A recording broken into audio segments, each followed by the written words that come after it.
In a world where a single man in possession of a good fortune must be in want of a wife. It's that time of year again!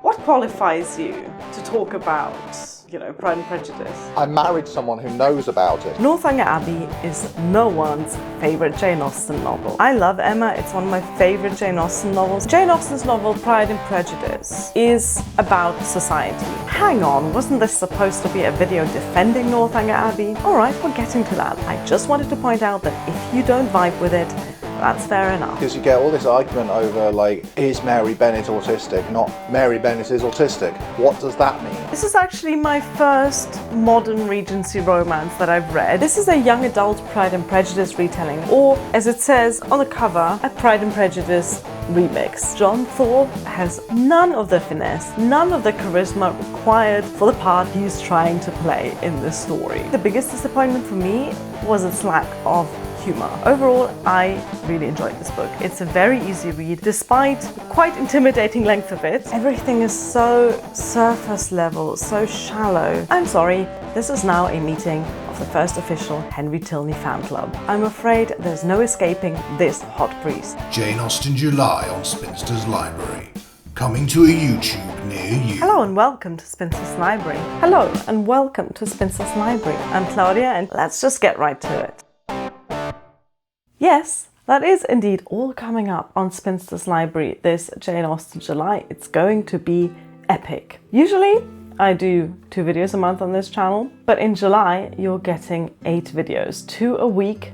Starting on July the 4th, there's going to be a book review video every Tuesday and a video essay or discussion video every Friday. And if you want to see these videos a day earlier, you can do that by becoming a member of this channel, link down below. If you don't know what Jane Austen July is, then you should watch my announcement video for that, which I will link down below. But I'm guessing since you clicked on this video that you're well aware of this reading event. So let's get into what we're actually here for, and that is my TBR for Jane Austen July 2025. The very first challenge is always to read a book by Jane Austen. Pretty basic, right?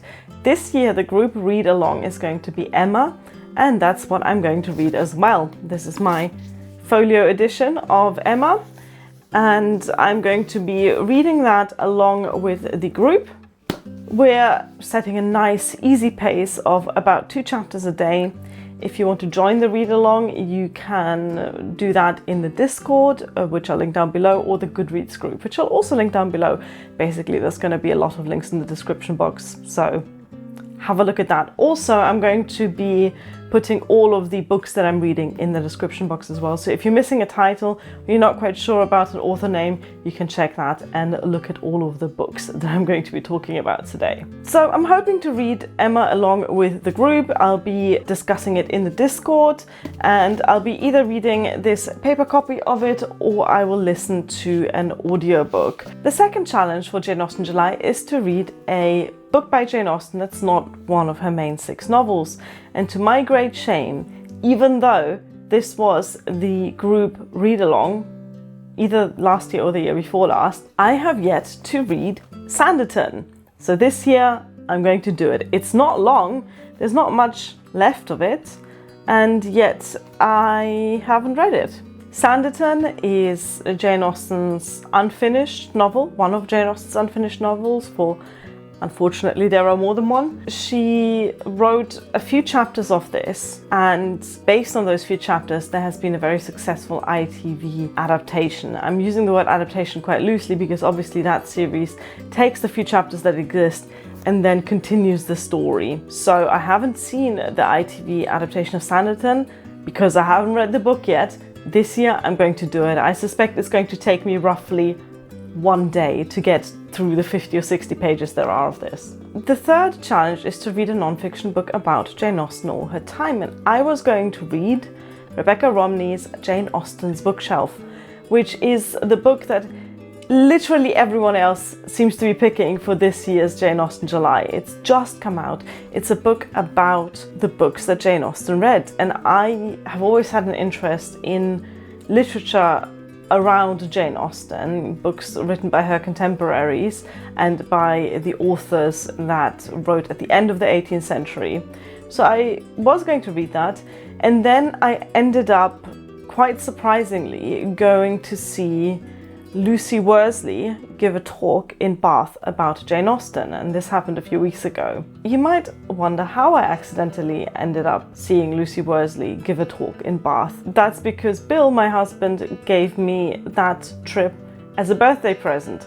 My birthday's in August, so last August he presented me with flight tickets to Manchester. Until May, I had no idea where we were going or what we would be doing. So imagine my surprise when I ended up in Bath. It was great. I had a lovely time there and I really enjoyed Lucy Worsley's talk. It inspired at least one video that's coming up in July, and possibly a second one that might be out later in the year, possibly early next year. It was definitely a very inspiring and thought-provoking holiday. And I couldn't not buy Lucy Worsley's book, Jane Austen at Home. This is BookTube's favourite Jane Austen biography.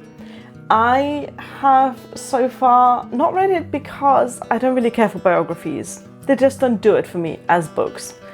But I've definitely become more interested in reading this book.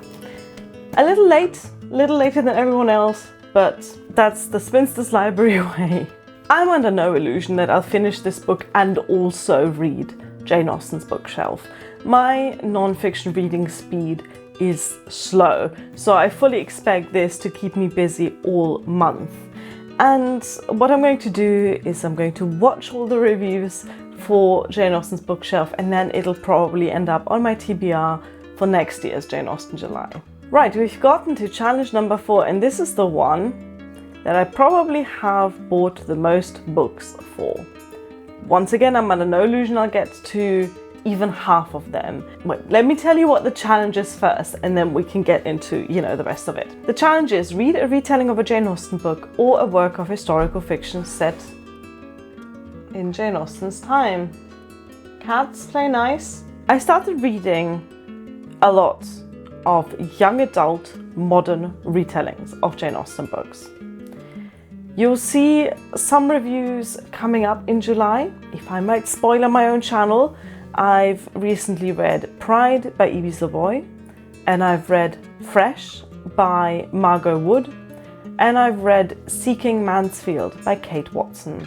These are modern young adult retellings of Pride and Prejudice, of Emma, and of Mansfield Park. Obviously, I need to have the whole set. So my first priority for Jane Austen July is this, Ordinary Girls by Blair Thornburgh, and this is a young adult modern retelling of Sense and Sensibility. It sounds quite fun. It's about two sisters who live in a house that's falling apart. They seem to have some money problems, and the story is told from the point of view of the younger sister, who has to deal with her older, very high-achieving, high-strung, emotionally repressed sister. Obviously, we're already getting Sense and Sensibility vibes from that. I'm curious to see how the story of Sense and Sensibility is going to be adapted into modern-day America. So this is the book I'm actually going to read in July.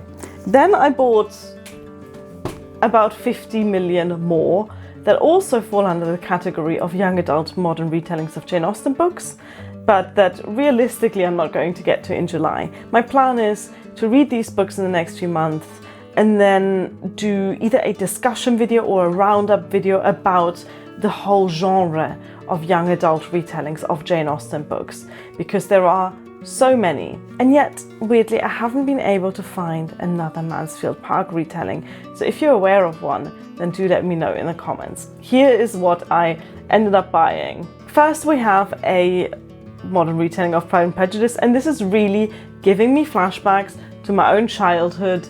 I mean, just the cover is giving Princess Diaries vibes. This is called Prom and Prejudice by Elizabeth Fulberg. This is from 2011, and it's clearly very of its time. I mean, just based on the title and the cover design. Young adult books, when I was a teenager, were either heavy, dystopian and dark, or vampire fiction post-Twilight, or this.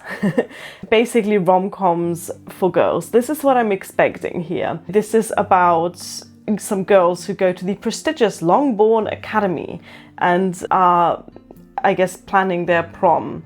Lizzie Bennet, who attends Longbourn on a scholarship, isn't interested in designer dresses and expensive shoes, but her best friend Jane might be, especially now that Charles Bingley is back from a semester in London. I'm expecting a massive wave of nostalgia from this book. Then I have this modern young adult retelling of Northanger Abbey. It's called Ghosted by Amanda Quain. This was really bloody hard to get hold of. I had to order it, I think, from America. This is a lot more recent. This one's from 2023. And I think it's a gender-swapped version of Northanger Abbey. Now, the connection with Northanger Abbey is pretty strong because it says right here, a Northanger Abbey novel. For example, with the other book, Ordinary Girls, there's no actual allusion to Sense and Sensibility on the cover or the back, so it's not marketed as a Sense and Sensibility retelling. This one very strongly is. I don't know much about the plot, except for what it says right here, which leads me to believe that it is a gender swap version of Northanger Abbey. He's looking for ghosts. She's trying to escape hers. I think this is probably the one that I'll pick up after I've read Ordinary Girls. Ordinary Girls is my first priority, and if I finish that in July, then I think I might take this one next. The next book is an Emma retelling that I bought on recommendation from a few booktubers. I don't know if this is a recent novel or if people have just been discovering it now. Let me see. Copyright 2023. Anyway, this is Emmett by Elsie Rosen, which obviously is a retelling of Emma. And again, the Jane Austen vibes are strong with this one. The blurb on the back reads, Emmett Woodhouse has lived nearly 18 years in the world with very little to distress or vex him. Because of that, he tries to give back, from charity work to letting the irritating Georgia sit at his table at lunch. Recently, he's found a new way of giving back, matchmaking. Definitely very strong ties to Emma and the plot of Emma and the character of Emma. I'm quite excited about this because I finished Fresh by Margot Wood, which I mentioned earlier. That's also a Emma retelling, and I didn't particularly care for that one. You'll get more details in the review video, which is coming out in July, but I found it lacking both as a book and as a retelling of Emma. This one seems to be a lot closer to Emma, although obviously it's about half the length in pages, and we'll see how that does.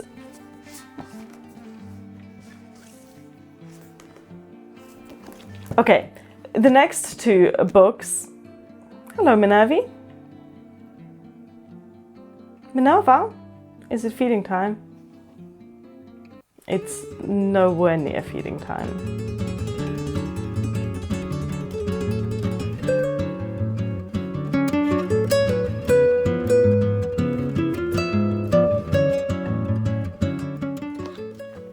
The next two young adult retellings are already a bit more out there. I really initially wanted to limit myself to...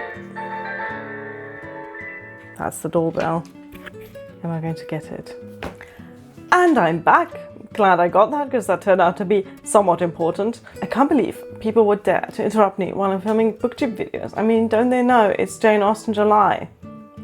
What was I talking about? Yes, so contemporary young adult Jane Austen retelling novels is what I was looking for, but I couldn't find that for all of the retellings. So the last two kind of fall outside that category a little bit. The first one is For Darkness Shows the Stars by Diana Peterfreund.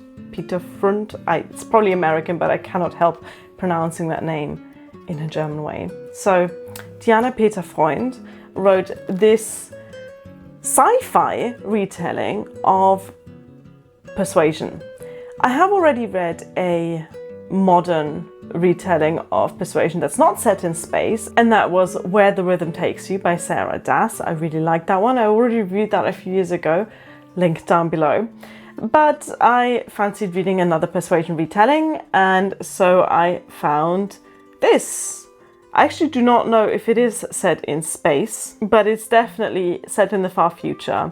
It's been generations since a genetic experiment gone wrong caused the reduction, decimating humanity and giving rise to a Luddite nobility who outlawed most technology. Elliot North has always known her place in the world. 4 years ago she refused to run away with her childhood sweetheart, the servant Kai, choosing familial duty over love. And so on. If you can't tell, this one's also a bit older. This one was published in 2012. I'm quite looking forward to it. I think setting Jane Austen stories in the future or in space or whatever is a perfectly fun way to approach an adaptation. And if I get fed up with all the contemporary young adult retellings, then I'll probably grab this one for a bit of a change. And finally, now this one is a contemporary retelling of a Jane Austen novel, but it's a graphic novel. This one is Northranger by Ray Terciero and Bray Indigo. It's, as the title suggests, is set in Texas. This is also a gay retelling of Northanger Abbey, in case you couldn't tell from the title, but set on a ranch in Texas. I don't think I've ever actually tried reading a full graphic novel, so we'll see if I actually manage to finish that. So I'm hoping that the draw of adapting one of my favorite Jane Austen novels is going to be enough to make up for the strange, for me, format of this book. Like I said, I don't normally gravitate to graphic novels, but I'll give this one a go. And if I DNF it, then this is the last you'll see of it. If I finish it, then I'll definitely review it, just like all other books on my channel. Now, if you were counting, and I'm sure you were, you will have noticed that I've got 2 modern retellings of every Jane Austen book except for Mansfield Park and Sense and Sensibility. For Mansfield Park, I've only read Seeking Mansfield, and for Sense and Sensibility, I've only got Ordinary Girls on my TBR.